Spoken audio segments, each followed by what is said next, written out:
Welcome to chapter 12. At least this doesn't start with a very disturbing picture.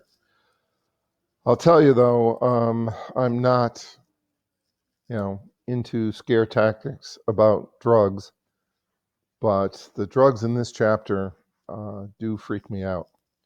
They have real potential for personal destruction and harming others. So I would not mess with, I think, anything in this chapter, of course, except therapeutically if you have something like ADHD. So, cocaine, amphetamine, psychomotor stimulants.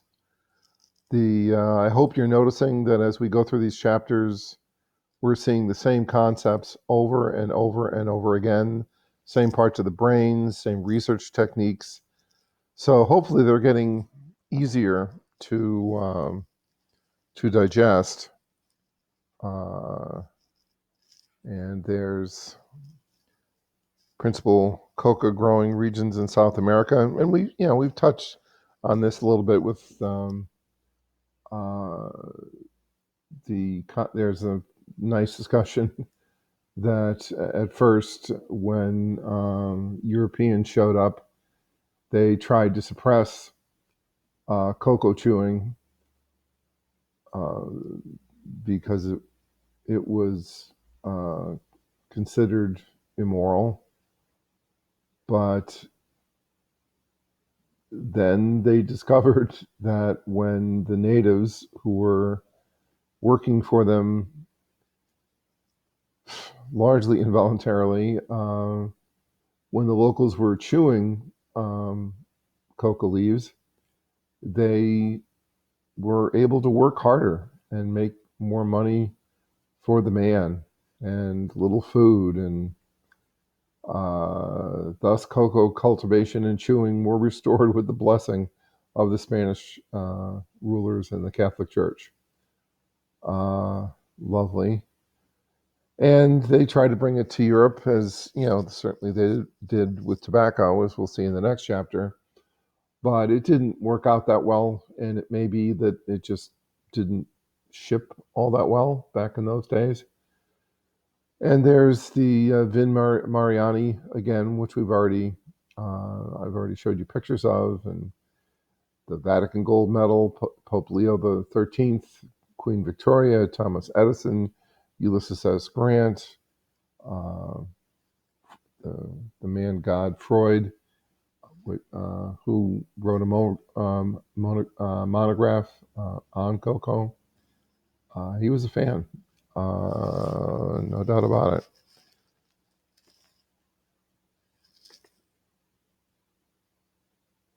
And there's Coca-Cola again. So we've dealt with a lot of this stuff.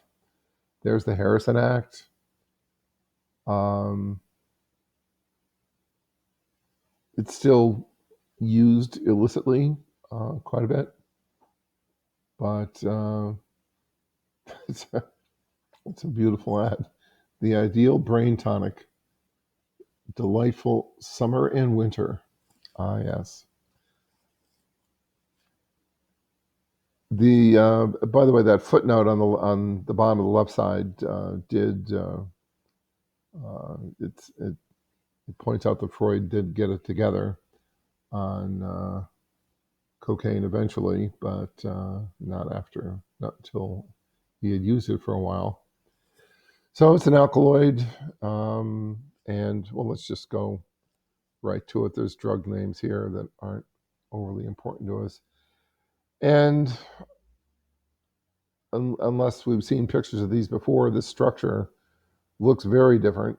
Um, and you have cocaine and two research-related drugs, and you can see that the research drugs are very structurally related, and that's what pharmaceutical companies do. They hire chemists to twist and turn molecules, hoping to find things that will work as well or better than the natural product. Uh, Thinking way back to how to administer drugs. Cocaine hydrochloride is readily water soluble, can be taken orally or snorted or IV. It doesn't hold up very well to heat. And there's a discussion of freebasing and using ether, and that can lead to trouble. And there's crack, and there's a nice picture of crack, which I've never seen in real life, thankfully.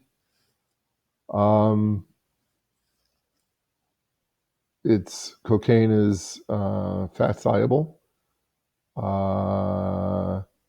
that it passes through the blood-brain barrier fast, really fast. And thinking back to several discussions of addiction and abuse, if you want something to be addictive and abuse worthy, you want it to hit you hard. And these drugs have that ability because they can get in there, zip, zip. And there's a figure of time course, and you can see that IV is best, but boy, you have to be into it to do IV. Smoked, you don't get that peak, but it's fast. And nasal, slower, oral, slower. There's, the liver gets involved, half-life, half to 1.5 hours. How's it work?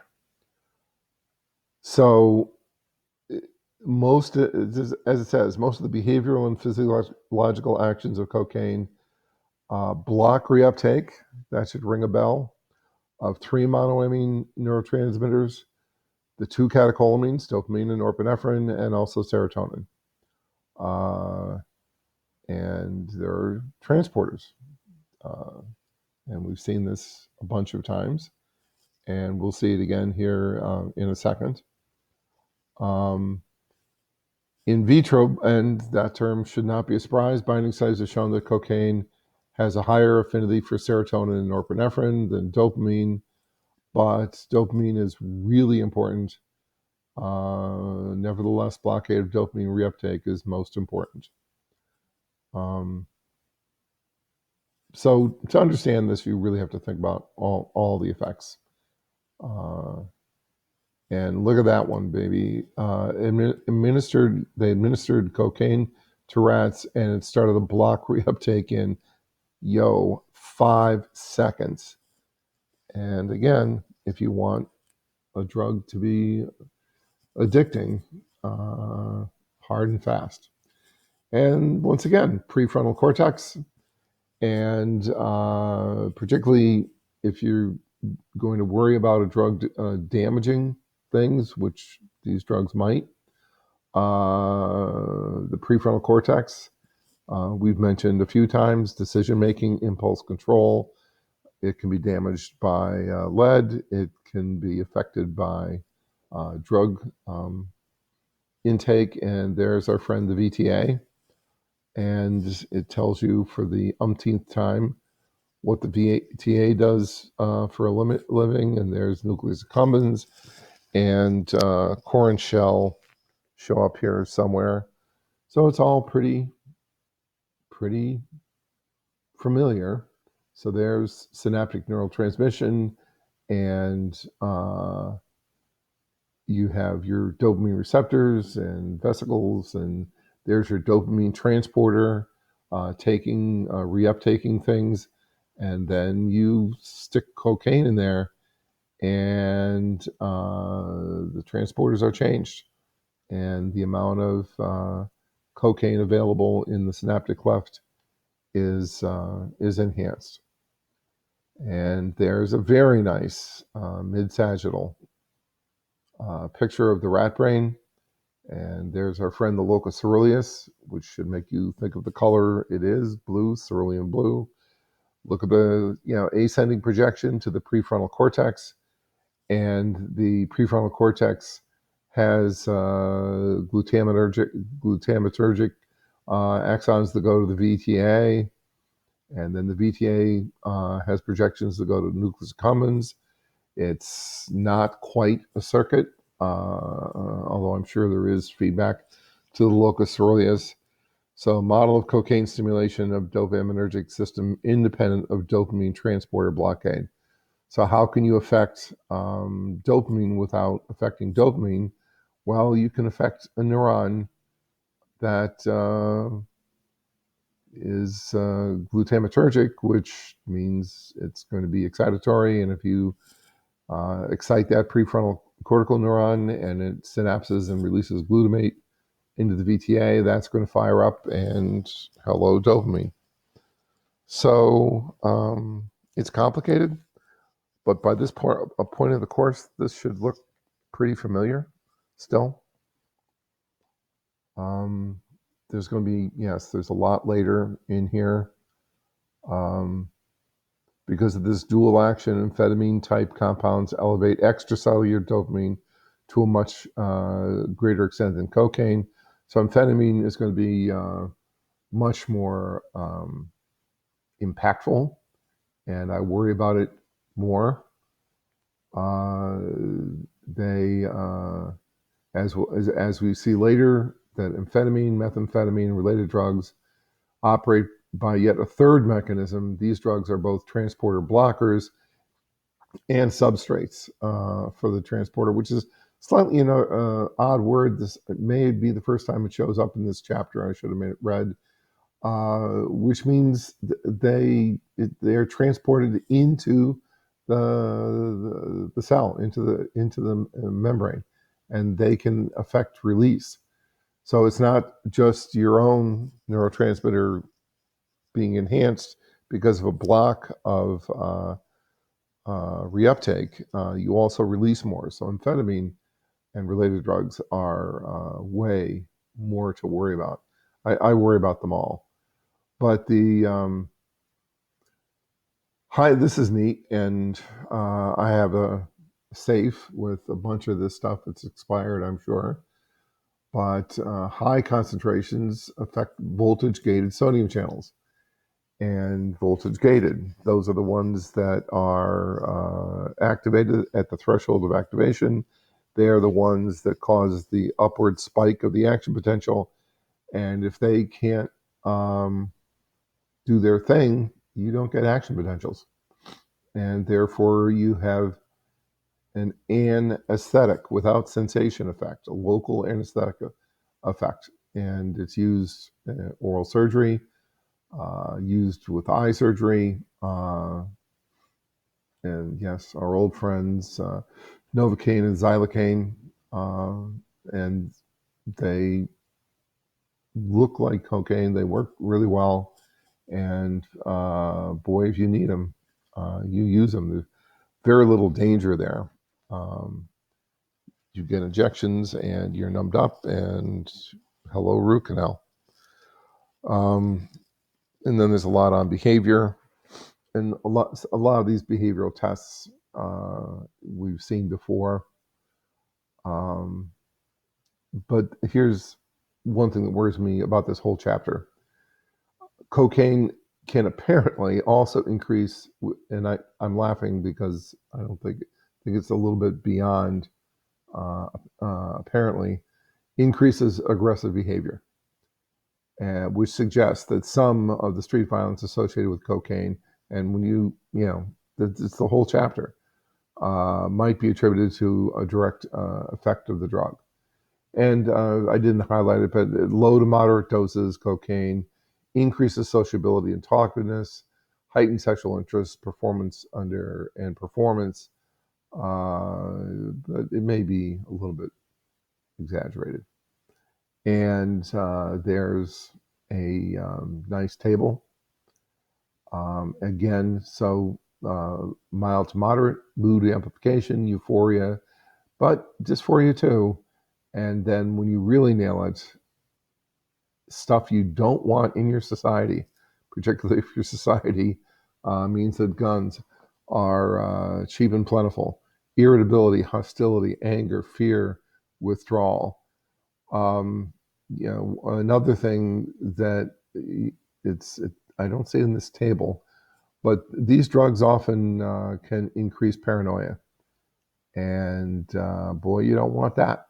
You don't want to be irritable, hostile, and paranoid. Compulsive motor stereotypes. One of the labs at UCLA studied amphetamine, and they were recording the motor stereotypes. And I was proctoring an exam in a room with, geez, there must have been like 200 people. And I'm very serious about cheating, by the way.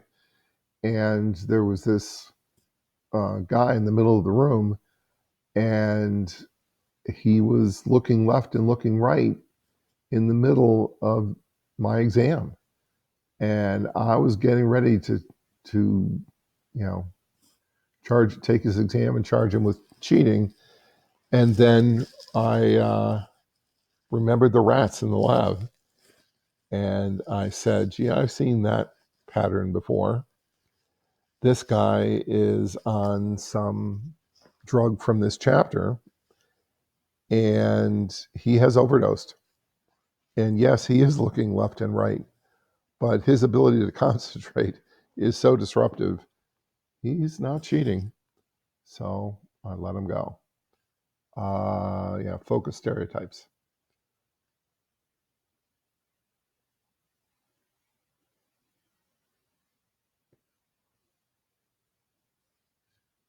Next page, please.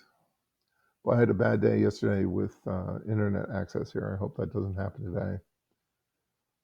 And, learning discrimination. Can you discriminate cocaine from vehicle? Yes, you can. And once you've learned that, it generalizes pretty nicely to amphetamine, but not so much cocaine. You'll remember the autonomic nervous system and the role of norepinephrine in there.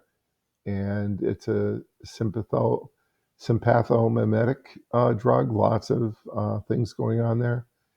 And this can be rough on your body. There's very little doubt, particularly if you've got some cardiovascular problems. You can put yourself at risk with this. Oh, there we go. There's paranoia and various psychological behavioral symptoms that can include agitation, mania, paranoia, and delirium. Lovely. Yes, this is the kind of drug society should encourage its students to use. So we've seen these before, but why not look at it again? So there's manipulation, microinjection, where you put a cannula into the brain and inject the drug directly, 6-OHDA. We've seen that a bunch of times. Again, that's typically microinjected and to focus the lesion. Amphetamine microinjection, cocaine microinjection, and you got accumbens, striatum, accumbens, and that all makes sense. No surprises there. More discussion of dopamine.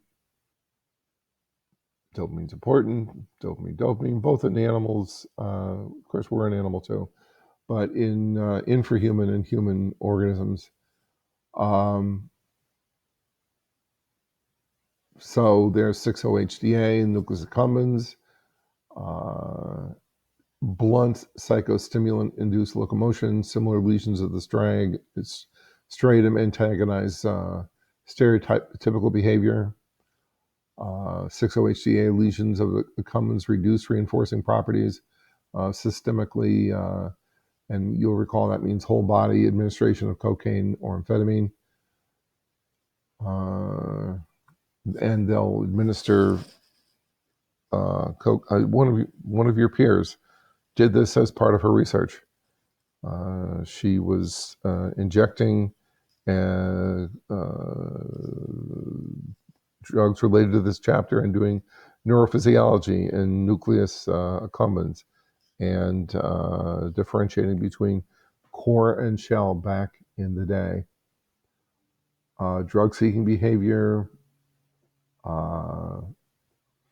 lack of cocaine self-administration in mutant mice. That's cute. All these little pieces of the puzzle indicating a fairly coherent picture of how these drugs work. If these findings can be applied to human cocaine users, they suggest that dopamine acting within the nucleus accumbens may play an important role. That's a safe bet in the urge to take cocaine independent users who are attempting to maintain abstinence. And of course, that's when we get to treatment of this. Wanting to stop and stopping are unfortunately not necessarily going to co-vary. Now, why do they make the word rats highlighted? Most of the research we do these days is mouse research, but some of the more traditional research has involved rats, and it's not a big deal, but it's true. Oh, here's some statistics that we haven't talked about. Um, Probably in high school, maybe you were taught measures of central tendency. You have a bunch of data, and usually what you do is you add the scores up, divide by the number of scores, and that's the mean. That's the average. That's the mean. That's what we usually do. But I'll tell you, particularly in a political season, to use the mean for certain data means either the person using the mean doesn't know what they're doing, or they're trying to deliberately mislead you. Because you look at average salaries, for example, and you throw Bill Gates into your sample and add the numbers up and divide by the number, and you're going to get the average American earning a pound of money, but it will be a lot less than what Bill Gates makes, and a lot more than what regular Americans make. So the averages, means, are useful in some situations, but not when you have weird data. And the median, which is what's discussed here, is something that I'm a fan of. Median simply means middle. And if you rank your income, and there's Bill Gates almost over on a separate page, he's the highest. But that's it. That's all you need to know. He's the highest, and how much he earns is no longer important. And you just count through your data until you find the middle score, and that's your median. And what they're doing here is a median split. So they're looking at the behavior of the animals, and they're finding the median, and they are splitting them into two groups after they've measured things. They have highs and lows. It's very simple. And median is something you should become familiar with, particularly if you're listening to political speech. And that's nice research. Cocaine inhibition inhibited dopamine clearance in the nucleus accumbens and dorsal striatum much more effectively in the high than in the low cocaine responders. Very simple.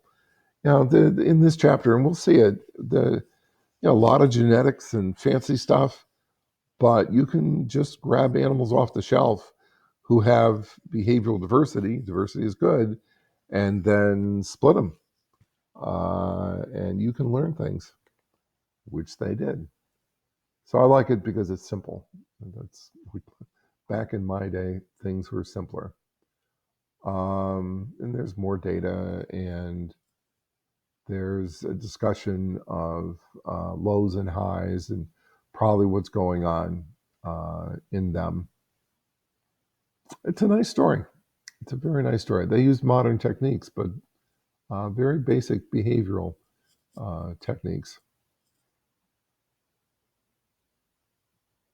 Dopamine transporter, according to the intensity of an individual's initial reaction to cocaine, might differ depending on such expression, and this difference could affect the desire to keep using cocaine or as using the drug or not.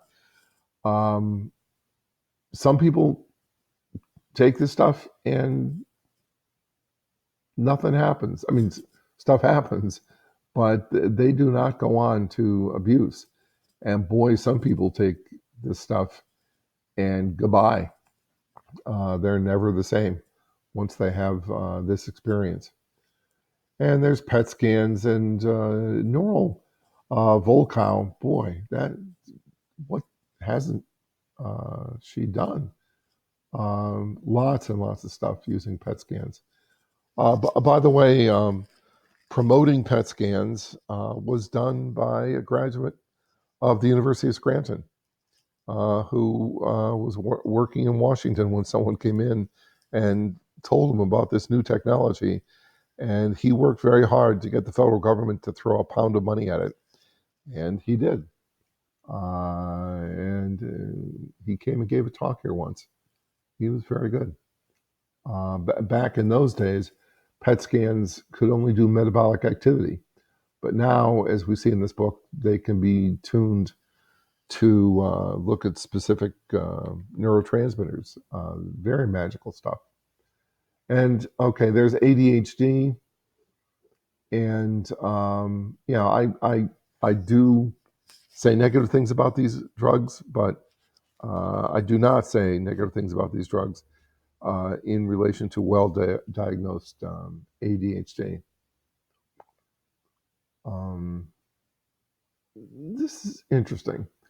The studies of Volkow and colleagues indicate that once a certain minimum level of DHT occupancy, about 40 to 60, is attained, following, blah, blah, blah. I'm really interested in the numbers. What number is halfway between 40 and 60, 50? How many times have we seen that number come up as like a tipping point for effects of things? And I'll tell you, a lot. So they're talking about factors, rate at which transporter occupancy occurs. Second factor, psychostimulant highs believed to be the baseline level of dopamine activity, what you walked into the situation with. And it's complicated, and we're learning how to deal with it, to understand it, and perhaps some of this will turn into something clinically significant for treatment. Now we have dopamine receptor subtypes, and you can pretty much bet the rent that here we are going to shift to mice. And there are subtypes, and there are knockout mice, and D1s. D1 receptor knockout mice do not self-administer cocaine. That's pretty definitive. Recent studies using sophisticated cellular imaging have confirmed that the rewarding effects of cocaine in mice and the drug's ability to promote conditioned associations with the environment, classical conditioning. Yeah, I still want to give that lecture, but I don't think I will. On the activation of D1. Yes. In medium spiny neurons in the nucleus accumbens. Hello, neuroanatomy. Hello, Golgi stains. I'm such a fan. So I'm going to make you look at them. Neuroanatomy porn. What do you think a spiny neuron looks like? And thus the term. They have lots of spines. And remember, spines are usually where synaptic transmission occurs, usually where synapses are. You should remember that sometimes that transmission is bidirectional, and sometimes that transmission involves co-release of multiple neurotransmitters. It's complicated, but here we go. Ooh, so on the left, you have a black and white photo of a spiny cell, and it looks kind of boring. It's got a globular cell body and dendrites coming off in all directions. Of course, this is three-dimensional. And geez, do those dendrites have spines? Lots and lots and lots of spines. And, as this indicator over here says, it's nucleus accumbens. And we can count the spines, and we can learn from this. And I think that was all I really wanted to show you on this table. Right, let's just peek at this for a second. So there's nucleus accumbens core and nucleus accumbens shell. And there's all these pathways, and we're learning more and more. And there's another picture, and there's a medium spiny neuron because it has lots of spines. And oh, look, astroglial cell, astrocyte. Looks a little neuronal, doesn't it? And we just dealt with that. Here's another picture. Hello, my pretty. So there's the globular cell and the dendrites, and can't really see the spines all that well here, but that makes me happy. Classic neuroanatomy, using Golgi stains, Cahal, still relevant, still quite relevant.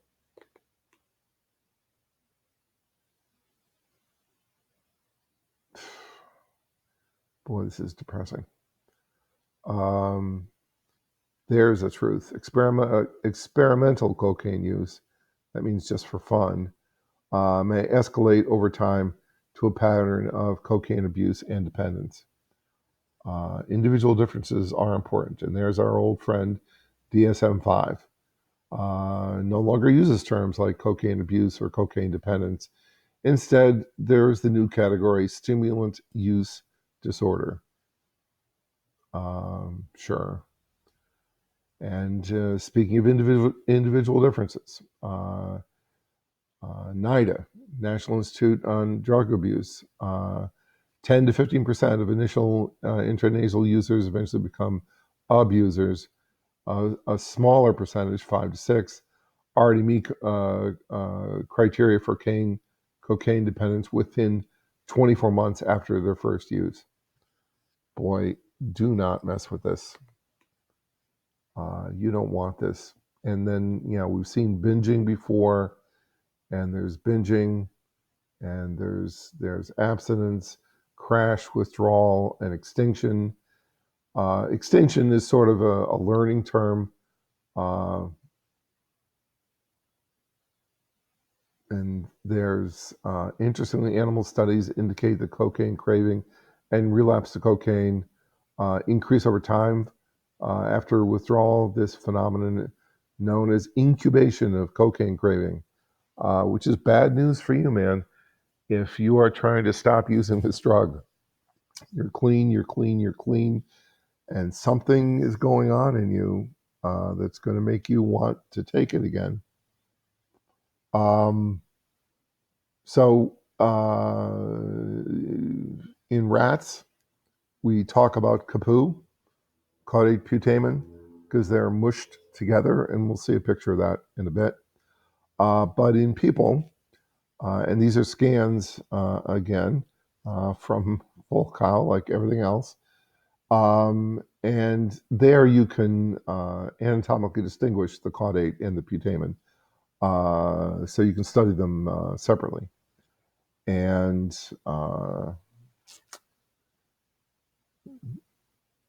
that's good. So there's dopamine release increase in dorsal and ventral striatum when cocaine users are presented with cocaine-related stimuli, Volkow, craving, nucleus accumbens, caudate putamen. Yeah. Rats rear their heads again here, but again, most of the modern research is being done with mice in non-humans. Tolerance and sensitization. This is kind of a weird one. Tolerance, I'm very comfortable with. But sensitization is a weird one, sometimes called reverse tolerance. You're more affected by the drug. And how that happens, we're still working on it. Right. In terms of how to produce it, we seem to understand that, and that goes back to 1992. Where were you in 92? How can psychostimulants produce both tolerance and sensitization? And here we have animal research, continuous cocaine, rats again because it's 92. All the cool kids used rats back then. Caused tolerance to the locomotor stimulation, whereas once daily injections led to sensitization. The body reacts differently to different patterns of intake. In human users, evidence for both tolerance and sensitization has been observed, depending on outcome measures, which is code for it's complicated, and we're still working on it. What is going on with cocaine dependence? There are, and this has come up before.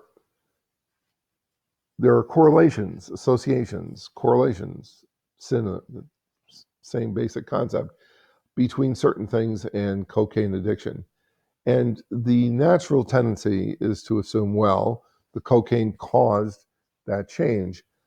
But at least sometimes it may be that you walk into your cocaine use different. And we've already seen that some people, only a percentage of people who use cocaine become dependent, and sometimes it can happen very quickly. So, among the most severely affected, and now it says affected cognitive functions. Affected means changed. I'd rather it say correlated. Sustained attention, impulse control. Hello. The prefrontal lobe is going to be involved in that, and you mix in paranoia and aggression, and bad stuff happens. Working memory, verbal memory, psychomotor tasks, decision making. You don't want this.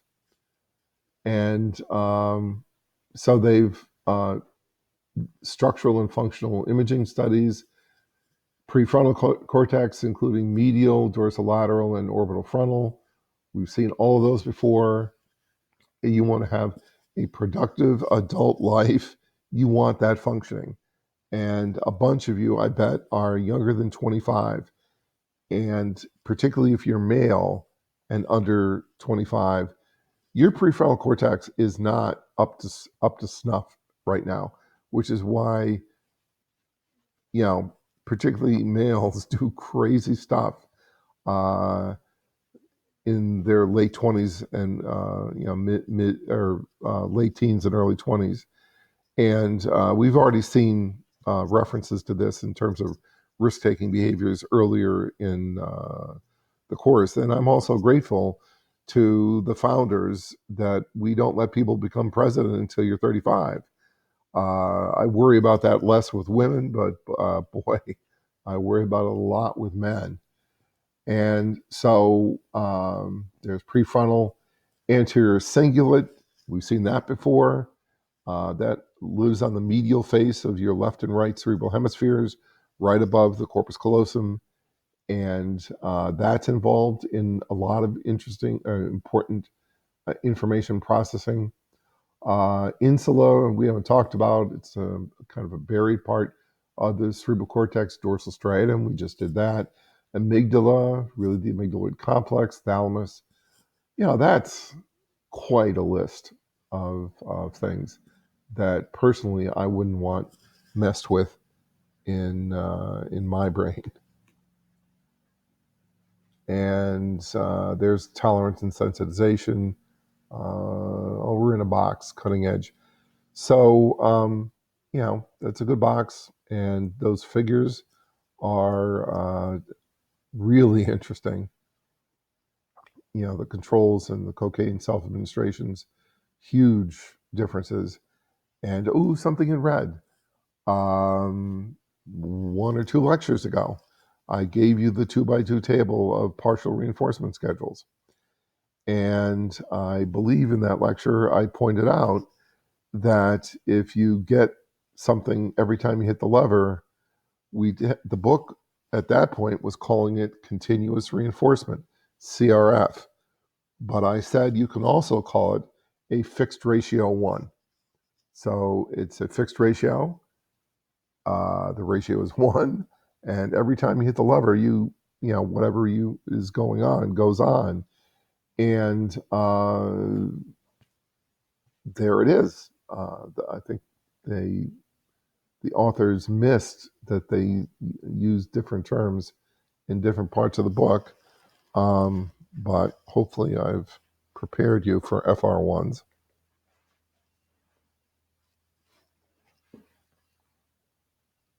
And oh boy.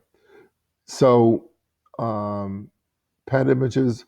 Pet images are very low resolution. These are colorized. So the more action you have, the hotter the color. And wow, 97. Wow. That's a while ago. And that's Volcom again. And that's placebo and methylphenidate. And good stuff. I'd like to meet this person someday. They probably do nothing but work. And there's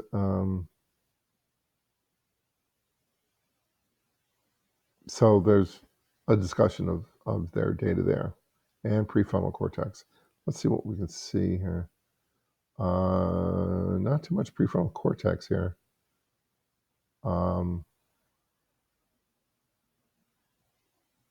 These spots, prefrontal cortex would be up here. So this is largely dealing with caudate putamen projections.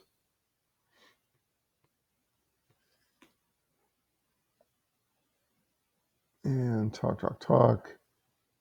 And these are scans of how neural tissue looks with different behaviors and abusers, and duration of cocaine use, inferior frontal gyrus, anterior cingulate gyrus, temporal gyrus, insula, left caudate. That's not looking good. So what's a little confusing here is use is on the y-axis, the vertical axis, and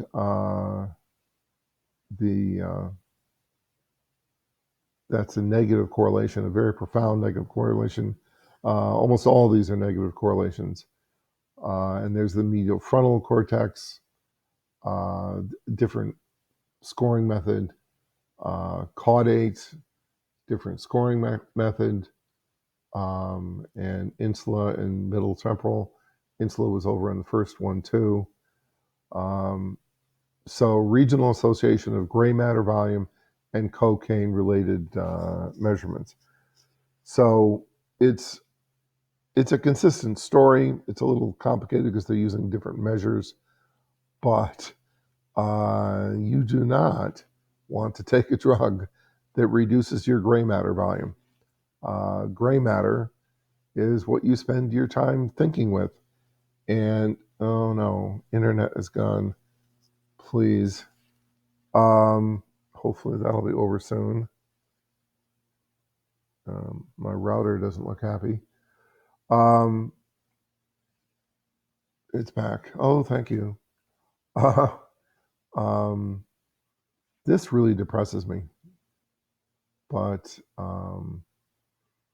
you can see these little color blobs in those sections. Most of the sections are horizontal. The B one, that's a mid-sagittal. Researchers have understandably been concerned by the cognitive deficits and neurobiological abnormalities observed in people diagnosed with cocaine abuse or dependence. But they may have preceded them. They may have walked in odd. I wonder if some of them walked in odd because of lead poisoning. Um, so it's complicated. It's correlational. Some of the correlations, for example, uh, this A correlation is really, and actually, so is the last one. They are really quite strong, but that still doesn't prove causation. It just means a strong association. Um, right. Several brain areas include and reduce for several brain regions, reduced volume significantly correlated with duration. Yes. Now, in monkeys, we can do experiments. And neuroimaging studies in monkeys have demonstrated that repeated cocaine exposure uh, increased effects on prefrontal cortex, at least. And boy, you want your prefrontal cortex. You don't even have it all yet. Don't destroy it. Um, Compared with non-compulsive cocaine-exposed rats, this subgroup developed significantly reduced activity of pyramidal neurons in the medial prefrontal cortex. Such hypoactivity is in line with prefrontal cortex abnormalities observed in cocaine-dependent users. Amen and amen. Health consequences, geez, lots. Panic attacks, paranoid, hallucinations, cocaine bugs, that must be, and we've known that forever. Uh, this is serious stuff, and uh, sexually, uh, often sexually communicated disorders and AIDS. Um, 100 blinded. So blind means neither you nor, double blind would be neither the investigator nor you know what's happening. They just say blinded, so it's probably only the recipient who doesn't know what's going on. But placebo-controlled clinical trials, 64 different medications, and it's not looking good. Uh, there's no magic bullet for this yet. You know, promising results in preclinical animal studies, human clinical trials is mixed. This is bad. Hence, we are still far away from having a proven pharmacotherapeutic agent for cocaine use. Damn.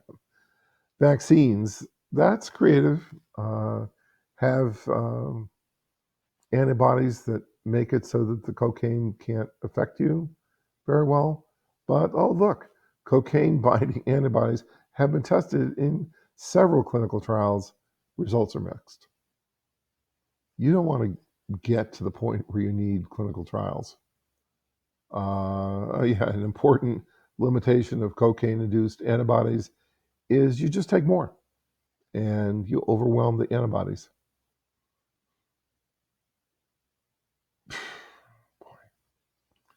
It should be apparent that researchers have not yet discovered any compound that is broadly effective in treating abuse. There's my favorite, cognitive behavioral therapy. Certainly worth a shot. This is cute, the contingency management approach. And there's operant and learning, and I keep saying learning is important for understanding addiction, not just classical conditioning, but operant and the VIVR, FIFR, and the schedules of reinforcement. That's all operant. Um, Contingency management has been shown to be one of the most effective approaches for cocaine. Greatest treatment efficacy was CBT plus contingency. CBT, CBT, CBT, uh, you know, with contingency management. Boy, and now it just gets worse. Amphetamines. Uh, and there's methamphetamine, ephedrine. There was a television show, Breaking Bad, that dealt with cooking meth. Boy, did that I couldn't watch it. It was just too depressing. Um, ephedra, in my lifetime, this was popular, but now it's regulated. Uh, Number of companies began to market ephedra-containing dietary supplements. Unfortunately, bad things happen. Let's look at this for a second. There's our friend dopamine. We've seen that structure before. And certainly the drugs below, one of which we won't talk about until later in the chapter, are structurally pretty similar. So that makes sense. And there's, yeah. Okay, so pronunciation here is important. So I call this up. And here's apparently how to say this word. Cot. Cot.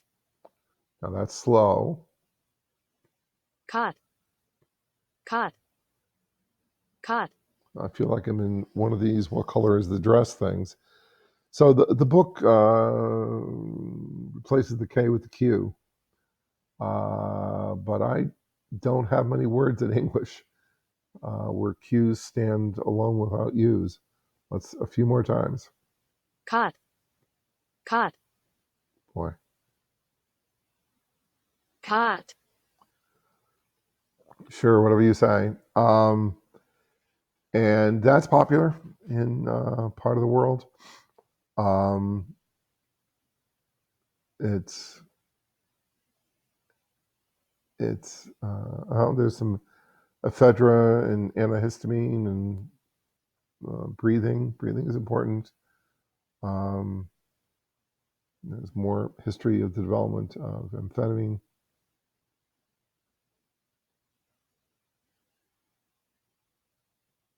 Narcolepsy comes up a few times in this chapter, and that can be a very disruptive. Oh, not only this chapter, it's sleep and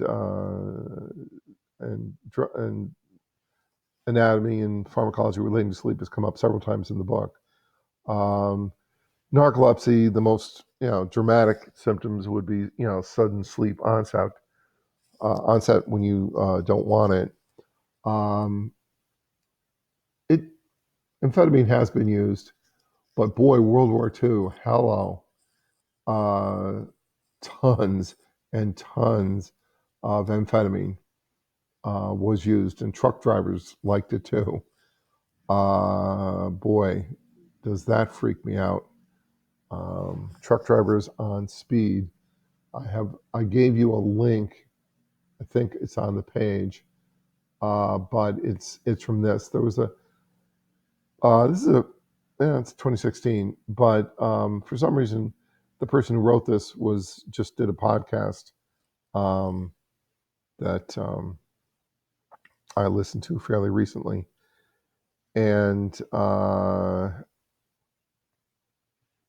Hitler was taking some drugs, but he was very into natural stuff, and he didn't know he was taking the drugs.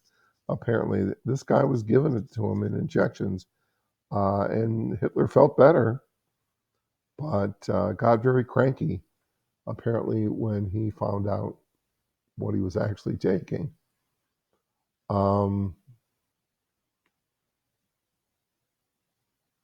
There's basic pharmacology, and there's lots of names. I didn't know about the crank and the crankshafts, methamphetamine, motorcycle gangs. Hiding the drug in the motorcycle crankcase is what led to the street name Crank. That's pretty cute. I did not know that. Half-life is quite a bit more than cocaine. Because of these longer half-lives, users obtain much longer high. Yes, they do. And of course, then that can contribute to binges.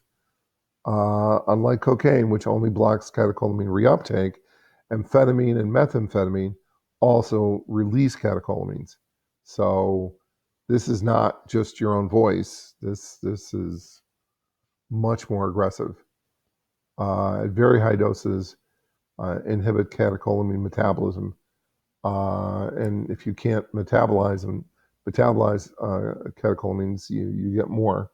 So there's a picture of that. And notice that amphetamine here is going back into the cells, and it's just a mess of dopamine release. And that's nicely discussed there. Importantly, the dopaminergic nerve terminals cannot resynthesize and store dopamine quickly enough to keep up with the massive release produced by amphetamine. Hence, the acute release of dopamine is followed by a period of reduced dopamine concentrations. And remember, amphetamine is not affecting the receptor.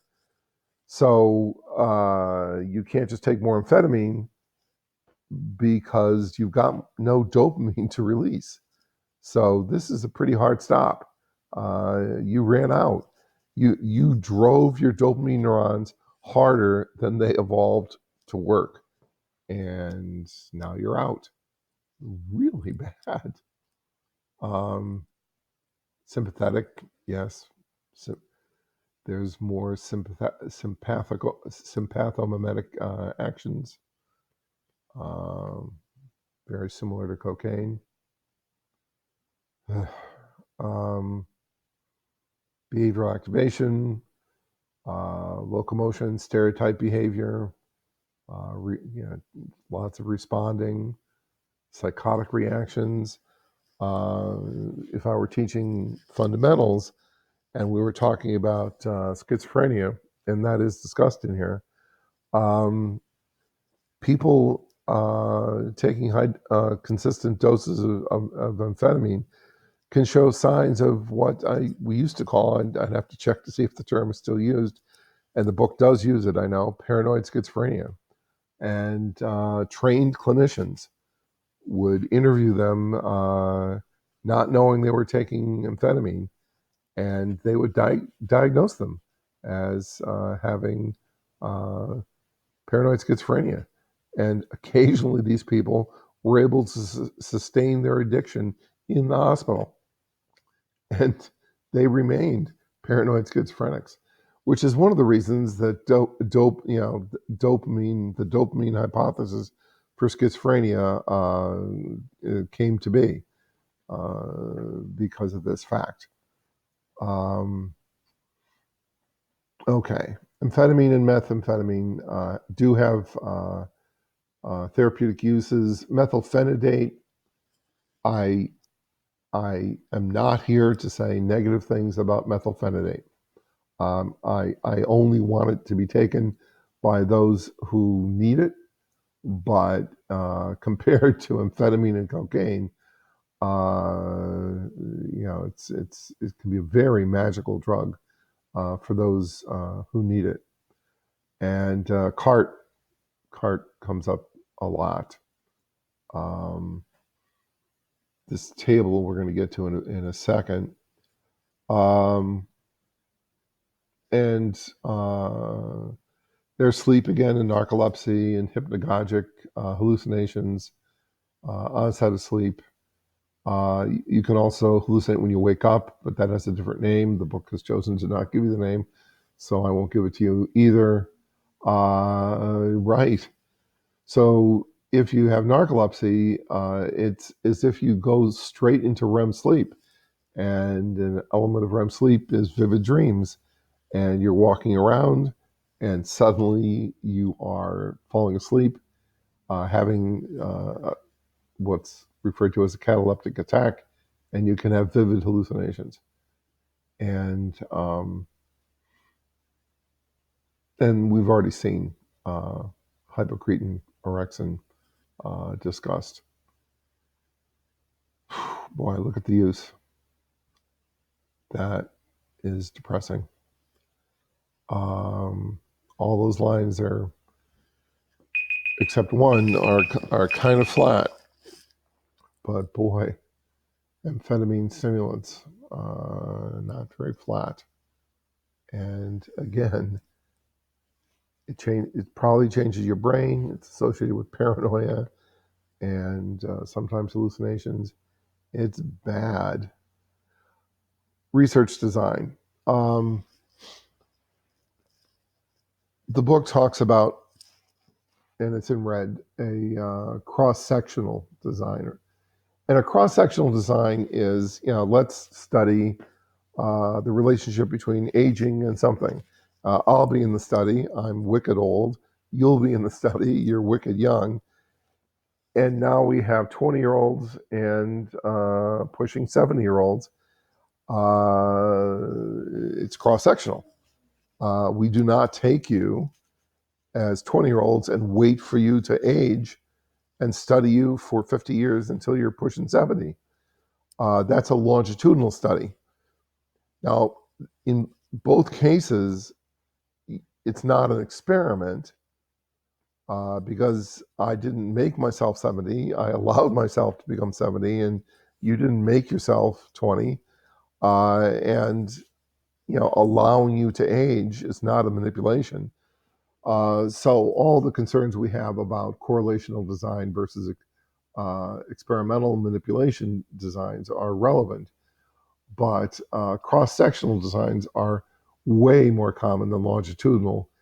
And if you think about it, you can probably see that there are inherent problems with correlational, cross-sectional. I grew up at a different time, and I grew up in a house that may have had lead, and we were blowing lead out the tailpipes of cars. It was insane. We put lead supplements in our gasoline to increase octane and reduce knocking and pinging. Whoa, was that a bad idea? And that was my world. And your world is different. So I may be different from you because I'm 70, but I also may be different from you because I probably had more lead exposure. So we have to worry about cross-sectional designs. Um, Nevertheless, a careful examination of the literature led to the conclusion that methamphetamine may lead, good scientific cautious writing, may lead to cognitive decline in some individuals. Boy, is that cautious. Psychotic reactions, I've already sort of mentioned that. And then again, because it's correlation and causation, the people who get this paranoid schizophrenic symptoms, were they really walking around on edge of being paranoid schizophrenic and the drug tipped them over, or did the drug do it all by itself? It's complicated. And neurotoxicity. And there's the Cumbin subregions, core and shell. And I think we're about to get, I hope, yes. Mice, and you can read the research, but you're looking at CAPU, caudate putamen, which is not well differentiated in mice, or rats, but it is in people. And you can see that the methamphetamine animals on the right, and this is research, this is experimental research, this is causation. Geez, the CAPU has really been nailed on the right side. By the way, if you're wondering what that white spot is, we've seen that in earlier chapters. That's a bunch of axons connecting the left and right side of the brain. And by the way, this fatty tissue over here, that's the septal region. I just happen to like it. And so notice that the caudate putamen, the more dorsal area, is nailed, but accumbens, core and shell, not so much. By the way, you have seen pictures like this where the background was black and the tissue was shiny. That's dark fields. So you could take this slide and put it in a dark field microscope, and where you're looking at dark, you're going to see shining spots of light, and where there aren't is none of that brown stuff because it's sparkly in reality. Uh, it'll be dark. But they obviously decided that this was so obvious, they didn't need to use dark field. Okay. So these horror pictures of people who've taken uh, methamphetamine. There's a link here that I tried earlier, and it still doesn't work. So apparently that's a dead link. Sorry about that. I went looking for it. It's certainly not hard to find pictures of meth users. It is not pretty. This chapter, boy, is really depressing. Okay, Ritalin. Now we're into something that looks kind of straightforward and quite different than what we've been looking at before, and binds to DAT and NET, and this can work quite well. It can give you a bit of a rush, perceived arousal, alertness, ability to concentrate, but research, it can help you if you're a chess player, but it doesn't seem to help people get better grades. But there's the enhanced chess performance. I think the grades are over. Oh, there's a 4-year longitudinal study. And so this is not cross-sectional. You're actually studying the people as they go through their 4 years of college. No beneficial effect on GPA. These findings do not support the conclusion that prescription stimulants like methylphenidate can help students improve. Now, this is in college, right? Yes. It can be very beneficial in earlier years in terms of fitting in with the academic environment. Now, there's a whole debate about, how do we learn in our evolutionary history? We sure as heck did not take people from the village and sit them in chairs and tell them to be quiet and listen to a lecture. That's not a very normal way to learn. That's a whole different shtick. And here's a nice box about ADHD. And what am I excited about? CBT. CBT shows up again and again and again. I'm a fan. CBT, the therapy that works.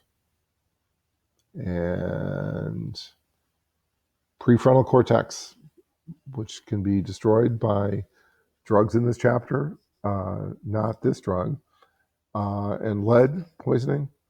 And there's the inverted U that we've seen before. So we should be very comfortable with that. Optogenetic, that's where they put the fiber optics into the animal's brain, and you have the protein complexes inserted into the cell membrane that can be activated by different wavelengths of light and open or close channels for different things. Modafinil, nice little discussion there. In vitro, DAT again, DAT uptake inhibitor, and D1, D2, and it also affects GABA. And once you throw GABA into the mix, things can get complicated. Treated for excessive daytime sleepiness. I'm pretty sure I personally know someone taking this. The insurance company gave them a heck of a time to have the prescription filled. Their physician wanted it. The insurance company did not. And it can help them quite a bit. Bath salts. Maybe 3 years ago, there was a horrific event in Luzerne County with someone on bath salts and a priest and a knife, and it was ugly. And they wanted to interview someone about bath salts. Now, I knew nothing about bath salts 3 or 4 years ago, but it didn't take long for me to read about these. You know I'm freaked out about this chapter. And I went on local television to talk against this. This is bad stuff. And, it was legal, now it's illegal. Subjective effects, euphoria, energy, alert, disinhibition. That means impulse, sexual stimulation. You can count on paranoia. There we go. Extreme cases, psychotic reactions, delusions, hallucination, violent aggression, self-injury, ripping at yourself, hurting yourself. This is almost the worst in the chapter, and it does DATNet and CERT. It's a little atomic bomb in reward systems in your brain. Do not demonstrate it. Taken together with the in vivo rodent studies, these findings indicate that certain synthetic cathinones can have potential to cause neurotoxicity, dopamine, serotonin. More research is warranted. Don't let the research be done on you. I am a preacher, but usually I do not preach about free citizens doing what they want to do. But boy, society has every right to be concerned about the use and abuse of these drugs. They can make citizens very dangerous, and they can destroy lives. And we are not very good at all at treating people who have abuse disorders. Thank you for your attention. This is the end of chapter 12.